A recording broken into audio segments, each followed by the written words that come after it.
ՑՄԱ ազատազրկման դատապարտված Ստեփան Գրիգորյանը կշարունակի մնալ կալանքի տակ, թեև արդեն 21 տարի է անազատության մեջ է։ Վերաքննիչ քրեական դատարանն անփոփոխ թողեց Արմավիրի մարզի ընդհանուր իրավասության դատարանի որոշումը։ Մոտ 20 հոգի արդեն հատել են այդ շրջանում, բայց ասեմ, որ մեկը ազատ չի արձակվել,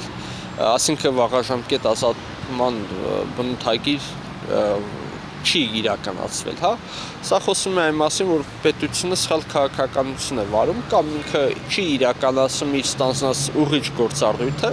բայց ավելի շուտ տվյալ դեպքում ուղղակի պետական քաղաքականությունը, որ պետք չէ ազատ արձակել օրինակ ՑՄԱ ազատազրկված անձանց։ Ստեփան Գրիգորյանը բողոքարկում էր առաջին ատյանի դատարանի որոշումը, որով անփոփոխ էր մնացել Արմավիր քրեակատարողական հիմնարկի վարչական հանձնաժողովի որոշումը, ըստ որի վաղաժամկետ ազատ արձակման հարցի քննարկումը հետաձգվում է 1 տարով։ Խնդիրը կայանում է նրանում, որ հիմնարկը երբ հետաձգել էր միջնորդություն ներկայացնել, այն հիմնավորման, որ կար ժամանակահատվածում է գտնվում այնտեղ,